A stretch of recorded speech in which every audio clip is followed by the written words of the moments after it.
त्याच्याबद्दलची बैठक बोलवली। कदाचित 1 ऑक्टोबरपासून साखर कारखाने सुरू होतील। पत्रकार मित्रांनो, तुम्हाला सगळ्यांना माहिती आहे की साखर कारखाने सुरू झाल्यानंतर मोठ्या प्रमाणावर बैल जे तोडणी वाहतूक करणारा मजूर आहे ते घेऊन येतात कारखान्यावर, आणि मग ते जर तशा पद्धतीनं तिथं आजार जर फोफावला, लंपी स्किन डिसीज, तर त्याचा खूप मोठा दुष्परिणाम हा सगळीकडेच आपल्याला पाहायला मिळणार आहे। आणि त्याच्यामुळं राज्य सरकारने ही गोष्ट फार गंभीरतेने घेतली पाहिजे, कारण आज तुमच्या माझ्या महाराष्ट्रामध्ये दूध उत्पादक शेतकरी मोठ्या प्रमाणावर आहे, आणि त्याकरता हे मी विरोधी पक्ष नेता म्हणून ही गोष्ट आवर्जून सरकारच्या लक्षात आणून देऊ इच्छितो।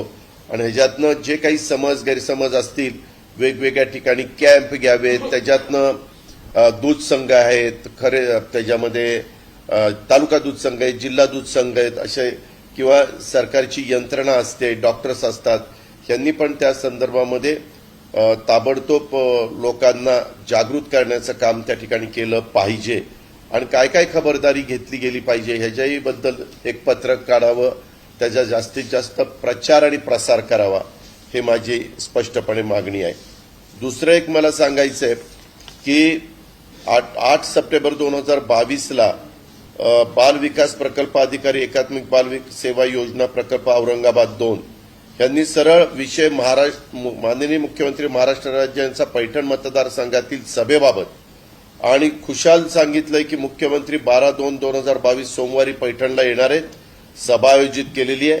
आपल्या प्रकल्पातील सर्व पर्यवेक्षिका तसेच 42 गावातील अंगणवाड्या सेविका, मदतनीस यांनी सदर कार्यक्रमास उपस्थित राहणे याबाबत गटविकास अधिकारी यांना सूचना आहेत। तरी सदर कार्यक्रम कावसानकर स्टेडियम पैठण येथे 10 वाजता आहे असं सांगितलेलं आहे। अशी पद्धत कधीच नव्हती महाराष्ट्रामध्ये। आता ही सभा जर त्यांची राजकीय सभा असेल तर असा स्टाफ बोलवण्याचं काही कारण नाही। अशा पद्धतीनं जर महिला बाल कल्याणचा कार्यक्रमच सेविका म्हणजे अंगणवाडी सेविका आणि मदतनीस आणि यांच्याबद्दल पण कधी आपण एक दिवसाचा परिसंवाद घेतो किंवा काही कार्यक्रम होतो किंवा काही त्यांना माहिती द्यायची असेल तर ती माहिती देण्याचा प्रयत्न करतो, त्याबद्दल महाराष्ट्रामध्ये हे पहिल्यांदा घडतंय। आणि हे अक्षरशः त्या मुलांनी काय करायचं, आज अंगणवाडी सेविका वगैरे गेल्या, आज सोमवारचा दिवस आहे, म्हणजे मग मुलं कुठं जाणार, त्या मुलांच्याकडे लक्ष कोण देणार, हे म्हणजे गर्दी जमवण्याच्या करता ही जर परिस्थिती आत्ताच्या राज्याच्या मुख्यमंत्र्यांच्यावर आलेली असेल तर महाराष्ट्राचं दुर्दैव आहे। हे फार गंभीरतेनं सरकारने घेतलं पाहिजे। नक्की काय घडलंय आता ते कदाचित सांगतील, आमच्या परस्परच कुणीतरी आदेश काढले, आम्ही पण सरकारमध्ये काम केलेली माणसं आहोत, असं परस्पर अधिकारी आदेश त्या ठिकाणी काढू शकत नाही, आणि लेखी आदेश काढलेले आपण पाहतोय। मागाशी मला लंपीच्या बाबतीत एक सांगायचं होतं की हा आजार विम्यामध्ये कव्हर झाला नसल्याने त्याला इन्शुरन्सची मदत होत नसल्याचं समजतंय। त्याच्यावर शासनाने विमा कंपन्यांशी बोलून अशा प्रकारच्या आजाराचा अंतर्भाव त्याच्यामध्ये करावा विमा कंपन्यांच्या मध्ये, आणि जोपर्यंत विमा कंपन्यांच्या मध्ये तो अंतर्भाव होऊ शकत नाही तोपर्यंत जर दगावलं जनावर तर मग शासनाने त्याच्यामध्ये मदत केली पाहिजे, अशी पण आमची मागणी आहे। नाहीतर तो शेतकरी शेवटी काय करणार, बऱ्याचशा ठिकाणी 1-2 गायी त्याच्या दारात असतात आणि त्याच्यातनं तो त्याचं स्वतःचं उपजीविका पार पाडत असतो। त्याच्यामुळे त्या लोकांच्यावर तर खूप मोठं संकट त्या ठिकाणी येणार आहे, ह्याचंही सरकारने लक्षामध्ये घेतलं पाहिजे। त्याचबरोबर आजपर्यंत, आज 12 तारीख आहे सप्टेंबरची, आजपर्यंत अजूनही पालकमंत्री नेमले गेलेले नाही। आम्ही सरकार ज्यावेळेस उद्धव ठाकरे साहेबांनी राजीनामा दिला त्याच्यानंतर आजपर्यंत किती महिने झाले तुम्हाला माहिती आहे, 2 महिन्यापेक्षा जास्त काळ गेला तरी राजीनामे पालकमंत्री नेमले गेलेले नाहीत। मात्र सगळ्या जिल्हाधिकाऱ्यांना आदेश असे दिले गेलेले आहेत, नवीन पालकमंत्री आल्यानंतर ते डीपीडीसीच्या संदर्भामध्ये कसे पैसे खर्च करायचे, कुठली कामं घ्यायची, काय घ्यायची। आता तुम्ही मला सांगा, सप्टेंबर पर्यंत अजून काहीच नाही, नंतर ऑक्टोबर, नोव्हेंबर, डिसेंबर, जानेवारी, फेब्रुवारी, मार्च फक्त 6 महिने राहतात. मार्च इयर एंडिंग पर्यंत ते पैसे खर्च नाही झाले तर ते पैसे लॅप्स होतात. त्याच्यामुळं माझ्याकडेच नियोजन खातं अनेक वर्ष होतं, त्यावेळेस आम्ही ह्याचं नियोजन प्लॅनिंग फार व्यवस्थितपणे करायचो. परंतु ह्यांना कशामुळं वेळ नाही, काय वेळ नाही हे कळायला मार्ग नाही.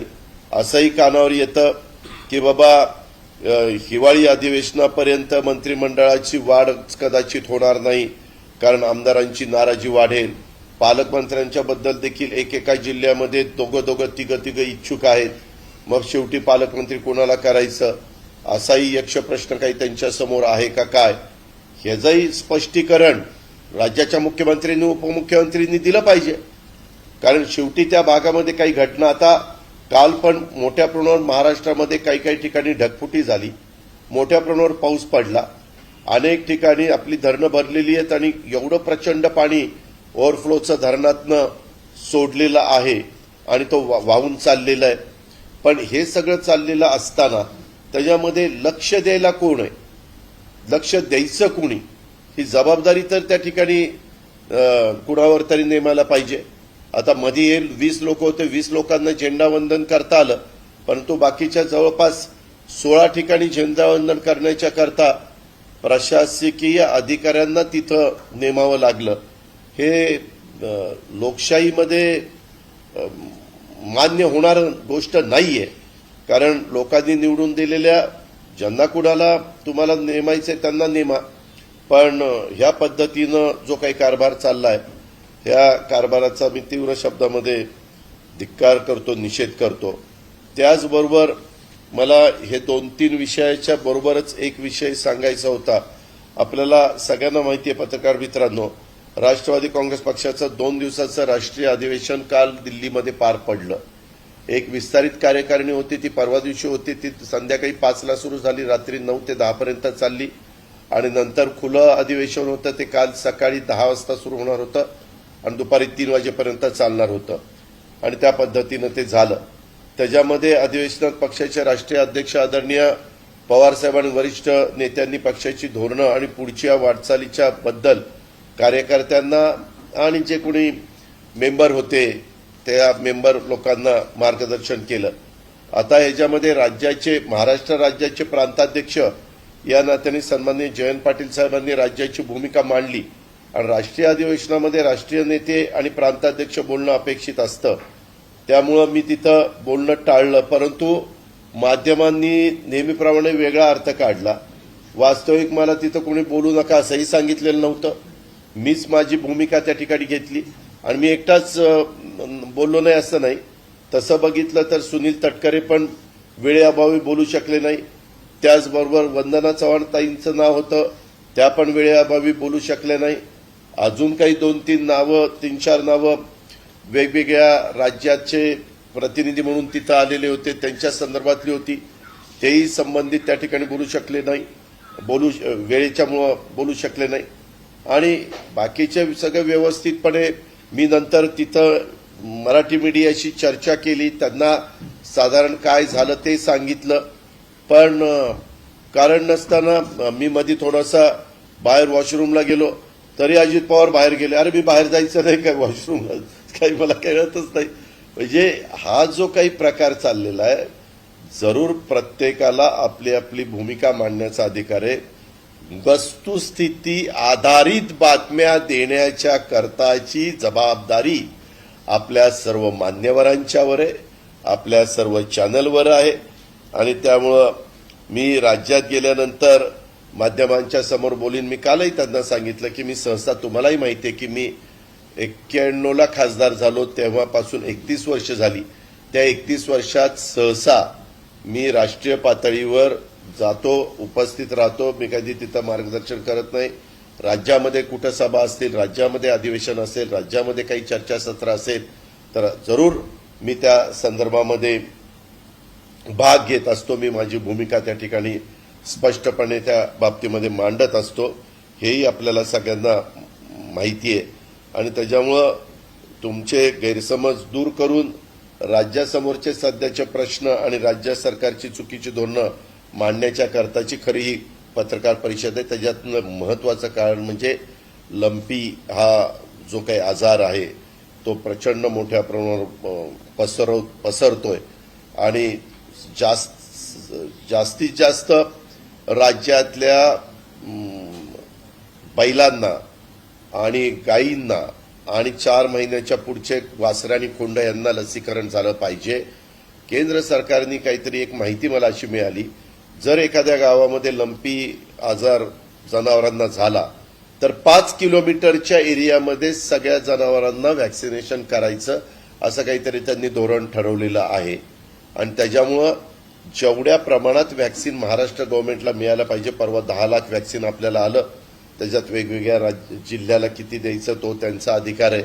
जसं कोरोनाच्या काळामध्ये आम्ही व्हॅक्सिन आल्यानंतर त्या प्रमाणामध्ये सगळीकडे पाठवायचो तशा पद्धतीनं पाठवलंय, परंतु ते व्हॅक्सिन फार कमी आहे. माझं तर स्पष्ट सरकारला सांगणं आहे की 2च जर व्हॅक्सिन तयार करणाऱ्या कंपन्या असतील तर परदेशातनं व्हॅक्सिन मागवा, पण त्या माझ्या शेतकऱ्याचं जनावर जगलं पाहिजे, ते ह्या लंपी आजारातनं बाहेर पडलं पाहिजे किंवा ते कुठल्याही परिस्थितीमध्ये त्यांना लंपी आजाराचा प्रादुर्भाव होता कामा नये, ही पण जबाबदारी त्या ठिकाणी सरकारने घेतली पाहिजे. तसंच काल राष्ट्रवादी काँग्रेस पक्षाच्या राष्ट्रीय कार्यकारिणीत केंद्र आणि राज्यातल्या सरकारच्या शेतकरी, कष्टकरी, मागास, आदिवासी, अल्पसंख्याक, ओबीसीच्या अन्यायकारक धोरणांच्या विरुद्ध संघर्ष करण्याचा निर्णय घेण्यात आला. राज्यातील विरोधी पक्षनेता म्हणून विद्यमान राज्य सरकारच्या चुकीच्या धोरणाविरुद्ध संपूर्ण विरोधी पक्ष आणि राष्ट्रवादी काँग्रेस पक्ष एकजुटीनं लढा देईल असाही विश्वास मी तुमच्या माध्यमातून राज्यातील जनतेला त्या ठिकाणी देतो. राज्याच्या समोर पत्रकार मित्रांनो अनेक गंभीर प्रश्न आहेत. गणेशोत्सवाच्या काळात राज्यामध्ये शिवसेना आणि शिंदे गटात राजकीय कार्यकर्त्यांच्यामध्ये ठिकठिकाणी संघर्ष झाला. तुम्ही बघा, अधिवेशन संपल्यापासून कालपर्यंत खुशाल कुणी आमदार रिव्हॉल्वर काढतंय, आवाज करते, कधीच असं नव्हतं. काय बिहार युपीमध्ये आपण ऐकतो, मी बिहार आणि युपी राज्याची बदनामी करू इच्छित नाही, नाहीतर पुन्हा तिथं माझा निषेध व्हायचा, पण त्या संदर्भामध्ये आपल्याला काही गोष्टी कानावर येतात आणि मग आपण त्याबद्दलची नोंद घेत असतो. आपला महाराष्ट्र सुसंस्कृत आहे आपण नेहमी सांगतो, आणि खुशाल सत्ताधारी पक्षाचे आमदार जर रिव्हॉल्वर काढून वर गोळीबार करायला लागले तर मग कायदा आणि सुव्यवस्था वर कुणाचं लक्ष आहे? गृहमंत्री काय करतात, मुख्यमंत्री काय करतात, ते उपमुख्यमंत्री त्या ठिकाणी काय करतात, आणि त्या संदर्भामध्ये पोलिसांनी काय भूमिका घ्यायची? उद्याच्याला सत्ताधारी पक्षाचे आमदार जर ह्या पद्धतीनं वागायला लागले तर. आणि आम्ही सभागृहामध्ये हा मुद्दा उपस्थित केला, तुम्ही सगळ्यांनी बघितला, त्याच्यानंतर पण अजूनही ठोकाठोकीची भाषा त्यांच्या तोंडून ऐकायलाच मिळते. आरेला कार्य म्हणा, अमकं करा, तमकं करा. कॅबिनेट मंत्री कार्यक्रमामध्ये तशा प्रकारचं आव्हान करतात आणि मी तुमच्या मागे आहोत. अरे काय चाललेलं आहे, कशा पद्धतीचा कारभार चाललेला आहे, ह्याचं काहीतरी लक्षामध्ये यांनी घेतलं पाहिजे. गांभीर्य प्रकारच त्यांच्यामध्ये राहिलेला नाहीये. आणि राज्यात अनेक हे गंभीर प्रश्न असताना हे ठिकठिकाणी संघर्ष होतोय. आणि पुणे मुंबईसह राज्यात अनेक ठिकाणी राजकीय पक्षांच्या कार्यकर्त्यांच्यामध्ये संघर्ष पेटण्याचा जो प्रयत्न सुरू आहे तो दुर्दैव आहे. आणि मुंबईत कुणी आमदार महोदयांनी गोळीबार केल्याचा आरोप होतोय, ते तरी खरं आहे का खोटं आहे तेही लोकांना कळलं पाहिजे. राज्यातील राजकीय स्थिती अस्थिर आणि चिघळत ठेवणं हे कदापि महाराष्ट्राला पुरोगामी विचाराच्या परवडणारं नाही. महाराष्ट्राकडे बघण्याचा दृष्टिकोन देश पातळीवरचा फार वेगळा आहे. राज्याच्या हिताचं हे अजिबात ठरणारं नाहीये. राज्यातली मंत्रिपदाची सूत्र घेत नाहीत, एकही मंत्री काम करताना दिसत नाहीत. काही जण अजून त्यांनी ती जबाबदारी स्वीकारलेली नाहीये. जिल्ह्यामध्ये पालकमंत्री नाहीयेत. शेतकरी, कष्टकरी, सामान्य माणसाचे प्रश्न सुटत नाहीयेत.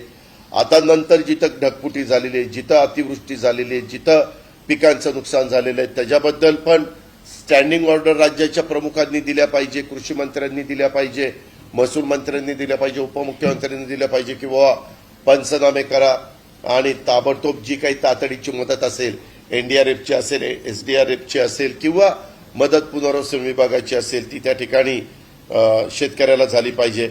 आज राज्यातील शेतकरी, कष्टकरी अडचणीत असताना सन्माननीय सरकारमधले मान्यवर वेगवेगळ्या घरोघरी जाऊन गणपती दर्शन घेतानाच आपण 10 दिवस पाहिलं.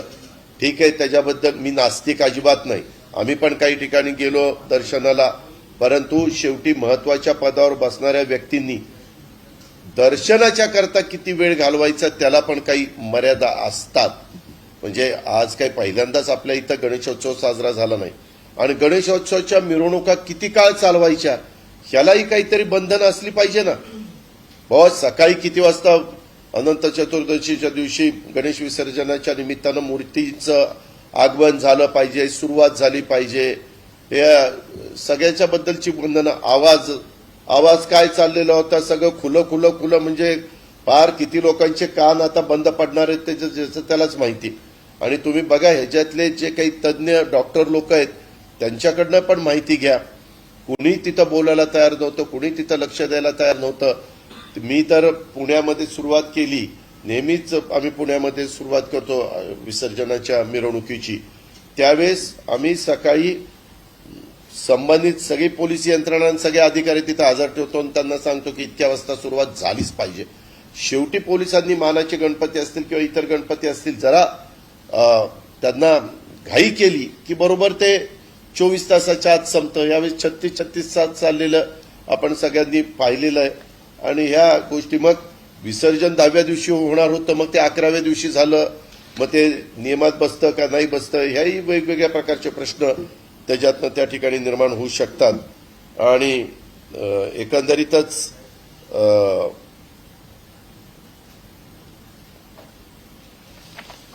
अशा प्रकारची साधारण त्या ठिकाणची परिस्थिती आहे. लंपीचे ज्या शेतकऱ्यांनी गायी दगावल्या त्या ठिकाणी कर्जाची सक्तीची वसुली करू नये, नुकसान भरपाई तिथं ताबडतोब त्या ठिकाणी द्यावी. आदिवासी विकास विभागाच्या कामांना सुद्धा स्थगिती दिलेली आहे, त्याबाबत देखील सुद्धा निर्णय होत नाही. वास्तविक सभागृहामध्ये मुख्यमंत्र्यांनी उपमुख्यमंत्र्यांनी सांगितलेलं होतं की आम्ही थोडासा आढावा घेतो आणि त्या स्थगिती त्या ठिकाणी उठवतो. आदिवासी विकास विभागात केंद्र पुरस्कृत योजना असतात, त्यामुळे केंद्राचा हिस्सा मिळण्यास सुद्धा अडचणी येतील. त्यामुळे या कामाची स्थगिती उठवली पाहिजे. कारण तुम्हाला माहिती आहे काही रेशो 50-50 असतो, काही 75-25 असतो, काही 60-40 असतो. अशा पद्धतीचा रेशो असतो आणि त्याच्यातनं विशेषतः सामाजिक न्याय विभागाला आणि आदिवासी विभागाला मोठ्या प्रमाणावर निधी हा केंद्र सरकारचा मिळत असतो. मॅचिंग ग्रँट ज्याला आपण म्हणतो ती, आणि कृषी विभागाला पण मिळत असते, शिक्षण विभागाला पण मिळत असते. आता त्या गोष्टीला पण सरकार म्हणून मुख्यमंत्र्यांनी उपमुख्यमंत्र्यांनी लक्ष त्या ठिकाणी दिलं पाहिजे. आता तर नवीनच काढलंय, पितृपक्ष असल्यामुळे बऱ्याच मंत्र्यांनी कार्यभारच स्वीकारलेला नाही असं कळतं. बरेच मंत्री अद्याप आपल्या मंत्रालयाच्या कार्यालयातच गेले नाही. आता इथं काल बातमी होती, मंत्र्याच्या कामकाजाला पितृपक्षाची बाधा. आता कुणाकुणाची बाधा येणार आहे ते मला तर काही कळतच नाही. असं कुठं असतं काय? जग कुठं चाललंय, काय चाललंय? 25 सप्टेंबरपर्यंत 14 मंत्री पदभार स्वीकारण्यापासून राहणार दूर. 18 मंत्र्यांपैकी फक्त 4 मंत्र्यांनी पदभार स्वीकारलेला आहे. आता काय ह्यांना सुबुद्धी आल्यावर हे पदभार स्वीकारतील, लोकांची कामं करतील? पत्रकार मित्रांनो, अतिशयोक्ती नाही, हजारो फाईल तुंबलेल्या आहेत, हजारो फाईल. काही काहींच्याकडे महत्वाची खाती आहेत, त्यांच्या फाईल्स एक तर मुख्यमंत्र्यांच्याकडे प्रचंड कामाचा ताण असतो आणि त्याच्यात आम्हाला देवदर्शन करून गणपतीला जाऊन ते सगळं बघून फाईल काढायच्यात. त्याच्यात हे असे मेळावे कुठं कुठं घ्यायचे आणि ती गर्दी होत नाही म्हणून तिथं अंगणवाडी सेविका, अंगणवाडी मदतनीस, पर्यवेक्षिका ह्यांना सगळ्यांना गोळा करायचा. अरे काय चाललंय? 250 रुपये पण दिले जात आहेत. ते बाबा मला माहित नाही, मला कुणी द्यायला आलं नव्हतं त्याच्यामुळे. पण ते तुम्ही म्हणताय तसं सोशल मीडियामध्ये हे सगळं फिरतं. मी मगाशी तुम्हाला जे सांगितलं लंपीच्या बद्दल, त्या संदर्भामध्ये इलेक्ट्रॉनिक मीडिया, प्रिंट मीडियाला सगळ्यांना पूर्णपणे माहिती दिली पाहिजे आणि सोशल मीडियावर पण माहिती दिली गेली पाहिजे. ह्या तिन्ही ठिकाणी माहिती गेली तर मोठ्या प्रमाणावर त्या शेतकऱ्याला त्याच्याबद्दलचं ज्ञान, म्हणजे त्याच्या ज्ञानामध्ये भर पडेल आणि काय काळजी घ्यायची काय. आता बरेच जण विचारतात, अरे ते दूध घ्यायचं का नाही, ते लंपी झालेलं गाईचं दूध असेल तर काय आपल्याला होईल का, अशी शंका काही जण हे करतात, व्यक्त करतात. एक प्रश्न नाही अद्याप मराठीच आहे.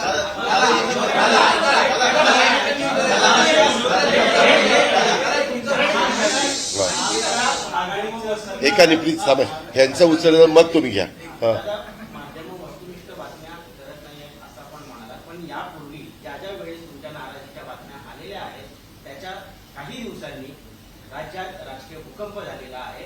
हा निव्वळ योगायोग म्हणावा. अहो मी आता तुम्हाला सांगितलं ना, तुम्ही जर सकाळी 10 वाजल्यापासून इथं बसला आणि दुपारी 1:30-2 वाजता तुम्हाला वॉशरूमला जावं लागेल ना, नाही का?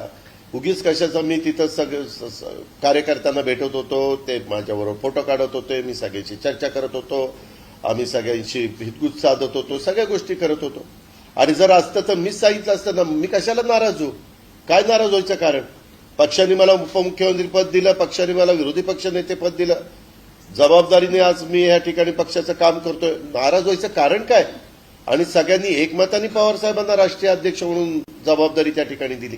दादा, विरोधी पक्षनेते होताना सुद्धा तुम्ही तुम्हाला विरोधी पक्षनेते बनवावं यासाठी काही आमदारांनी पत्र त्या ठिकाणी देण्यात आलेलं होतं. असा आग्रह कालच्याही बैठकीत झाला की तुम्हाला भाषण करून देण्यात यावं. पक्ष सातत्यानं असं मला अजिबात पक्ष डावलत नाही. पक्षाने मला बोलायला सांगितलेलं होतं. मीच तुम्हाला सांगतो की काही बराच कार्यक्रम लांबला होता. 3 वाजेपर्यंत कुणी तिथं जेवलेलं नव्हतं. त्याच्यानंतर लोक जेवायला जाणार होते आणि पवार साहेबांचं मार्गदर्शन होतं. राष्ट्रीय अध्यक्ष राष्ट्रीय अधिवेशन ज्यावेळेस असतं त्यावेळेस त्यांच्या भाषणाने समारोप होत असतो. त्याच्यामुळे आम्ही सगळेजण साहेब एकतर त्यांचं पहिलं अध्यक्षीय भाषण त्यांनी छापूनच दिलेलं होतं, ते सगळ्यांनी आम्ही वाचलं. परंतु नंतरचं भाषण ते शेवटचं त्यांचं होतं. त्याच्यामुळं आम्ही सगळे त्या भाषणाच्या आतुरतेने वाट बघत होतो. आणि तसं आपण कुणी काळजी करण्याचं काही कारण नाही. मला रुसायचं आणि फुगायचं कारणच नाही ना बाबा. दादा, कार्यकर्ते नाराज आहेत. तुम्ही अरे अजिबात नाही. मी कार्यकर्त्यांना काय सांगायचं ते सांगितलं. काय कार्यकर्ते नाराज नाही, सगळे मजेत होते. सगळे नंतर आम्ही जेवलो. थांबा एक मी थांब रे बाबा. हा, बारामतीचा हे डिस्ट्रिक्ट बंद होणार आहे. विकास केला नाही, विकास केला नाही असं म्हणतात. होऊ दे. हो का कोण कुणी मी म्हणलं ना हे सगळे निवडून येणार किंवा सगळे पडणार, माझ्या म्हणण्याला काही अर्थ नसतो. त्या त्या लोकसभा त्या त्या विधानसभा मतदारसंघामध्ये मतदार राजा हा प्रमुख असतो. तो तिथं कुणाचं बटन दाबणार आहे आणि कुणाला निवडून आणणार आहे आणि कुणाला बाजूला करणार आहे हे ते ठरवत असतात. आम्ही बाकीचे काय ज्योतिषी झालेत काय? तर नवीन धंदा खोललाय त्यांनी. दादा, एक मुद्दा असा आहे की मोदींच्या वाढदिवसानिमित्त सेवा पंधरवडा म्हणून आयोजित केला गेला आहे. भाजप आणि या महाराष्ट्र सरकारकडून कशा पद्धतीचं बघताय? हो का वेगवेगळे राष्ट्रीय प्रमुख नेते असतात. आम्ही पण कधी कधी पवार साहेबांच्या वाढदिवसाला स्वाभिमानी सप्ताह घेतो. असे वेगवेगळे कार्यक्रम घेत असतात. आज मोदी देशाचे पंतप्रधान आहेत आणि भाजपचे प्रमुख स्टार प्रचारक आहेत. सगळं मोदींच्या वरच आज तो पक्ष चाललेला आहे. त्रिवार सत्य हे कुणी नाकारू शकत नाही. मोदींचा फोटो लावतात म्हणूनच हे निवडून येतात. त्याच्यातल्या एकाने मोदी साहेबांचा फोटो न लावता निवडून येऊन दाखव आहे काय कुणाची धमक? त्यामुळं ते त्यांच्या पक्षाचे वरिष्ठ नेते असल्यामुळं त्यांचा एखादा पंधरवडा किंवा एखादा सप्ताह अशा पद्धतीनं साजरा करणं तो त्यांचा पक्षांतर्गत बाब आहे, प्रश्न आहे, तो त्यांनी करावा. हा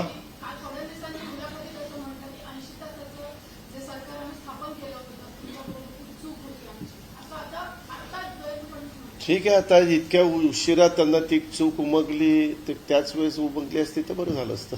गुजरात रॅलीमध्ये शरद पवारांनी अमित शहा यांना वाचवलं होतं आणि तेच अमित शहा आज महाराष्ट्र सरकार पाडून टाकले. काय म्हणतात? कोण म्हणलं वाचवलं होतं? कोणी सांगितलं वाचवलं होतं? शरद पवारांनी गुजरात रॅलीमध्ये जेव्हा युपीचं सरकार होतं तेव्हा अमित शहा यांचा बचाव केला असं सामन्यामध्ये लिहिण्यात आलं. हो का कुठल्या तरी एखाद्या वृत्तपत्राला कोट करून तुम्ही हे पवारसाहेब म्हणाले का? पवारसाहेब म्हणाले असतील तर गोष्ट वेगळी. आता तुम्ही कोणतरी म्हणजे कोणतरी म्हणण्यापेक्षा तोही पेपर शिवसेनेचा मुखपत्र आहे, महत्वाचा पेपर आहे, त्याबद्दल दुमत नाही. पण अशाला मला ह्याच्याबद्दलची काही माहिती नाही, कारण त्याच्यातनं खूप काही पाणी वाहून गेलेलं आहे. जे मला माहिती असतं त्याचं उत्तर मी देऊ शकतो. जे मला माहिती नसतं त्याच्याबद्दल मी काही बोलू इच्छित नाही. राष्ट्रीय कार्यकारिणीची जरा राष्ट्रवादीचे अनेक नेते सुद्धा अनुपस्थित होते, त्याच्यावर खूप चर्चा सुरू होती. कोण अनुपस्थित होतं? धनंजय मुंडे नव्हते. धनंजय मुंडे आजारी होते. धनंजय मुंडेंचा मला फोन आला होता. त्यांचं तिकीट देखील मी आपल्याला दाखवतो सागरजी, की त्यांनी काढलेलं होतं. परंतु आजारी पडल्यावर करणार काय? बरं, त्याचा आजार राजकीय आजार नव्हता, ते पण मी कन्फर्म केलं. माझं त्यांच्याशी बोलणं झालं, त्याच्यावर सगळे आजार होते, उगीच कोण नव्हतं असं म्हणायचं काही कारण नाही.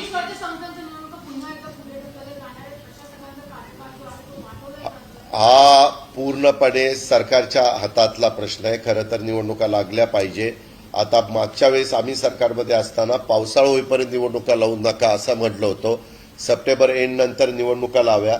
जसं हजारो ग्रामपंचायतीच्या निवडणुका महाराष्ट्राच्या निवडणूक आयोगाने जाहीर केलेल्या आहेत, तशा पद्धतीने आता स्थानिक स्वराज्य संस्थांच्या नगरपालिका, महानगरपालिका, पंचायत समिती, नगरपंचायत ह्या सगळ्या निवडणुका आता लावाव्यात असं आमची मागणी आहे. राष्ट्रवादीची जी मेळावा झाला त्याच्यामध्ये कोणता निर्णय घेण्यात आला आहे का, की नक्की कुठे कोणता? या संदर्भामध्ये राष्ट्रीय पातळीवर ह्याची चर्चा झालेली नाही, परंतु राज्याच्या पातळीवर साधारण साधक बाधक चर्चा झाली. पूर्वी जसं आम्ही 15 वर्ष काँग्रेस आणि राष्ट्रवादी काँग्रेस एकत्रपणे काम करत असताना ह्या निवडणुकीमध्ये काही जिल्ह्यांमध्ये आम्ही एकमेकाच्या विरोधात लढायचो. काही जिल्ह्यांमध्ये समविचारी पक्ष म्हणून एकत्र येऊन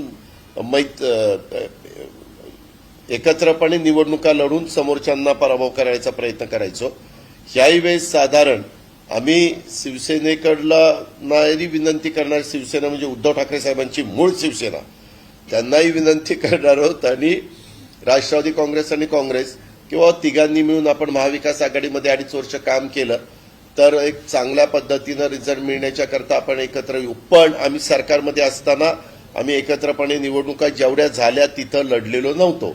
आम्ही वेगवेगळ्या लढलेलो होतो, कारण आमच्याही कार्यकर्त्यांना वाटतं किंवा त्या निमित्तानं आम्हाला संधी मिळते.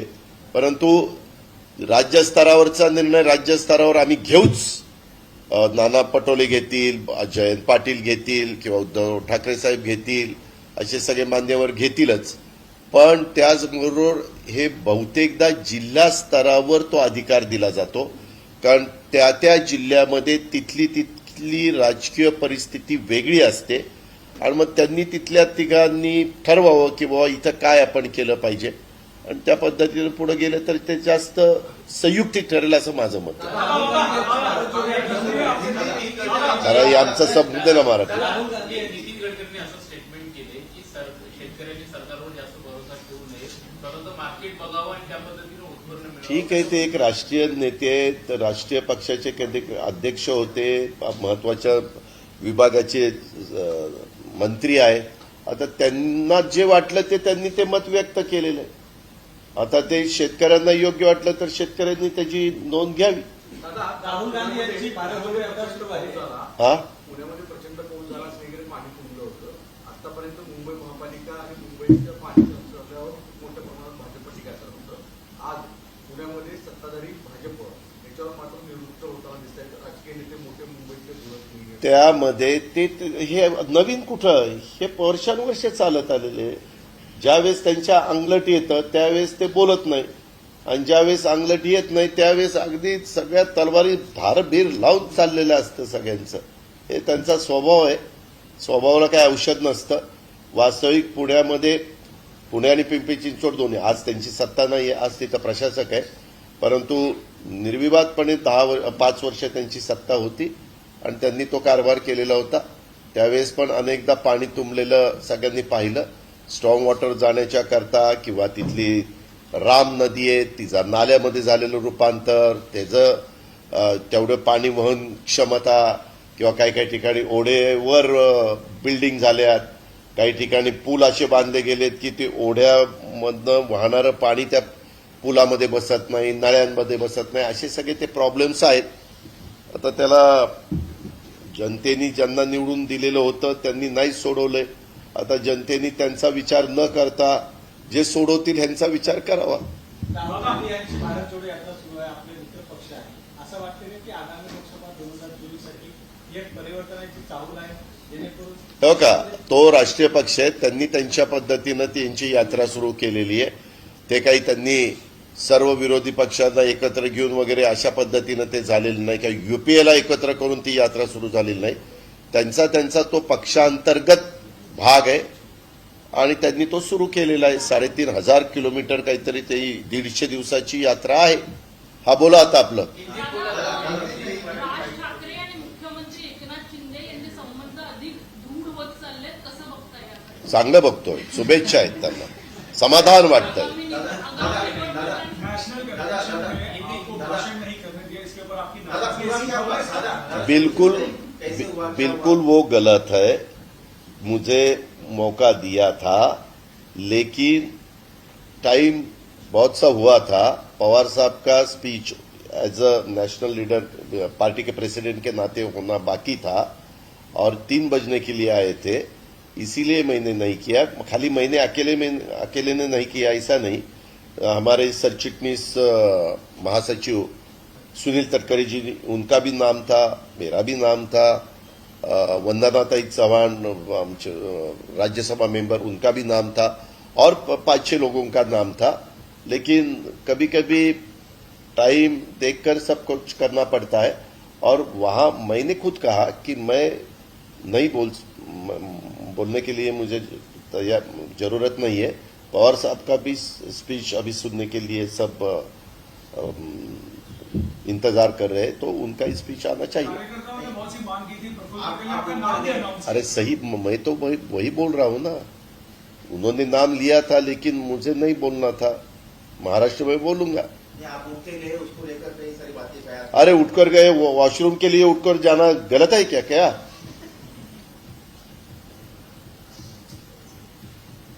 तो कोई नाराजगी नहीं किसी का. बिल्कुल नाराज नहीं. स्टैम्प पेपर पे लिख कर दो, मैं नाराज नहीं हूं. विरोधी पक्ष नेत्यापदी जेव्हा आपली नियुक्ती झाली होती, त्यावेळेस त्यांचा विरोध होता की त्यांनी जयंत पाटलांना विरोधी पक्षनेता करावा, अशामुळे तुमची नाराजी आहे का, असे बोलू लागले? अशी काही नाराजी नाही. हे असले नाराजी बिराजी फालतू विषय सोडून द्या. ह्याला काही महत्व देऊ नका. ह्याच्यात दुरान्वय देखील काही संबंध नाही, अर्थ नाही, काही त्याच्यामध्ये नकाबर देखील तथ्य नाहीये. आता राज्याचे महत्वाचे विषय घ्या.